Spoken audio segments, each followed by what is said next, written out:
Since publishing my Vertigo 2 review for PSVR2, I got a lot of burning questions about the game, and while I did answer some of those in the comments below that video, I wanted to make a separate video going over them to more broadly answer all the questions that were asked. And if you do have any more burning questions about the game, do leave them in the comments below. I won't be doing a follow-up video, but I will try my best to answer you in the comments underneath this video.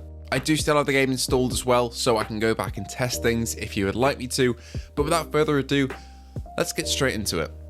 First of all, from DeadRinger28, we have, thanks for this review, does the game have different levels of difficulty? I want to be able to cruise through it and see everything and then go back through with more of a challenge. Also, does it have all the playable characters at launch, or are they coming in a patch? So, the game does have difficulty levels. I played on normal difficulty, but there's also a story difficulty if you just want to basically make combat a lot easier and progress your way through the game. So yes, you'll be able to do that. As for the playable characters, you won't have access to them at the start of the game, but once you complete the whole campaign, you'll get access to New Game Plus. This will give you access to characters like Officer 13, Brian, and Nanny. You can play as those three characters. I don't know if the PC version has more, I don't think it does, but if it does, those are the three that we get on PSVR2, along with all the mutators and New Game Plus features, so there's a lot of content after you've completed the campaign for sure, so you'll be able to jump back in and experience a bunch of new stuff. Next up from Lopi, or Lopi, LP, I think it's Lopi. How do the adaptive triggers, head rumble, and haptic feedback work in Vertigo 2? Is it used well? Either way sounds amazing, I'll definitely play it, though probably not at launch. So, for adaptive triggers, there unfortunately are none. The weapons just fire without any resistance on the controllers. There is haptic feedback when this happens in the controllers though, same for taking damage, and I think there's haptics for taking damage in the headset, but I'll have to double check that. I will say though, the headset haptics and that rumble, I did not notice really at all through my playthrough. If that's a reason you pick up PSVR2 games for that headset rumble and those trigger haptics, they aren't really in this game at all. The main thing is just the haptics in the controllers, and that's about it.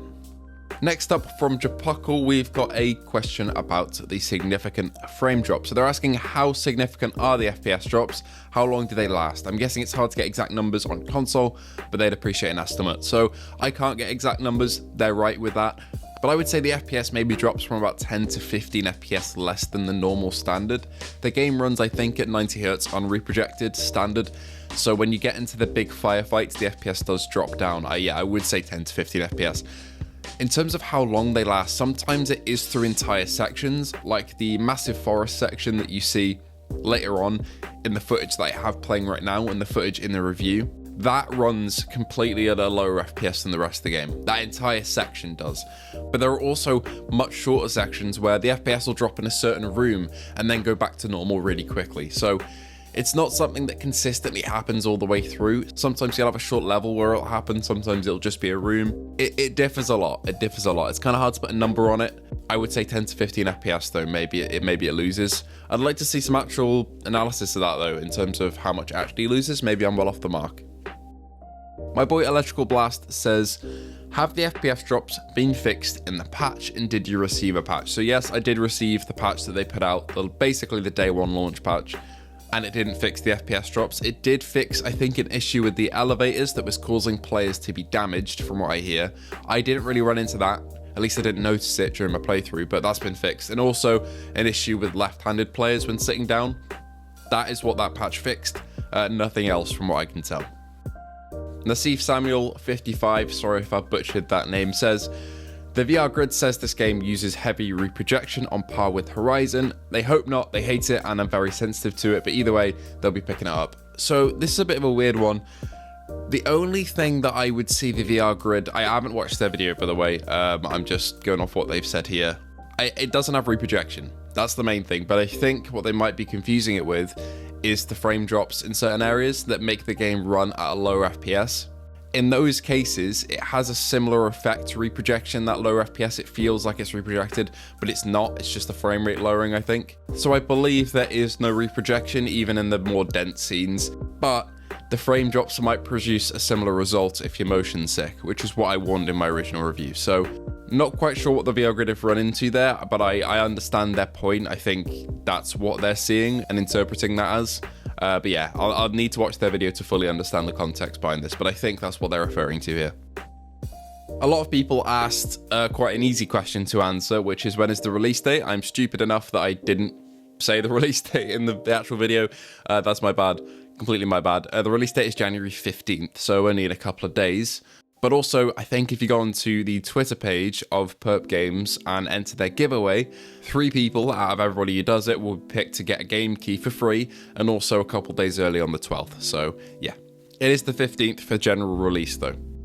Does the game still have duck on the right joypad? I hated that on the PC version, says Grant666 UK. Yes, it does. Duck is still bound to that side of the controller, but I do find it a lot easier to press down R3 on the Sense controllers rather on like Quest style controllers. Quest 2 and DPVR and Pico and all those sort of controllers have much smaller joysticks, I find, and joysticks with less kind of like rims around the edge of them to catch your thumb. So I find it a lot easier to press R3 on the Sense controllers over those. So I didn't really run into ducking as a problem. And most of the time it's better just to do it physically as well. But I understand a lot of people like using duck buttons because it kind of removes the amount of effort you have to put into it. I get that, but yeah, it does still have the same control scheme, although I didn't find it that bad when I played through the game. JPogio4067 asks, is it a short game? How many hours roughly? For me, it took around 10 hours, so it's a fairly meaty game to play through. It honestly feels like one of the more complete VR games I've ever played, and I think the runtime is pretty perfect. So yeah, around 10 hours you'll probably get out of this one. Without New Game Plus as well. You'll be able to jump into it in New Game Plus with loads of other features and mutators after you're done, but for the initial playthrough, 10 hours. JuryBats33 says, is there blood and gore in this version? Some are saying they took out most of the blood and gore from the PSVR2 version. There is blood and gore, same as the PC version, it's identical, but some videos I know that I think Miles Dyer was playing through the game on his live, and I think blood and gore was disabled by default there, which is weird. For me it was enabled, so if you play the game and there's no blood and gore, go into your settings and you can enable it there. But if you want it off and it's on by default, you can also go into the settings and turn it off. But I have seen a couple creators play through the game and blood and gore was off by default, such as Miles. It was the opposite for me. I'm not quite sure why that is, but that is probably what you've seen. But yeah, there is blood and gore in this version. And finally, a very easy question to answer. Face of the Moment 4571 says, is this footage from the PSVR2 version? Yes, all the footage that I use is from the PSVR2 version. I understand though, the review kind of came out of nowhere.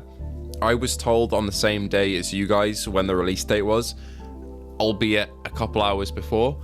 So I kind of grabbed the review I had sitting there after I'd play tested the game, added a bit of new voiceover to give some context and update some stuff, and then put it out. So I understand that it was a bit abrupt, and you might think that it's PC footage just representing the PSVR2 game. No, all the footage you're seeing is on PSVR2, so this is exactly what you get in terms of gameplay and how it looks.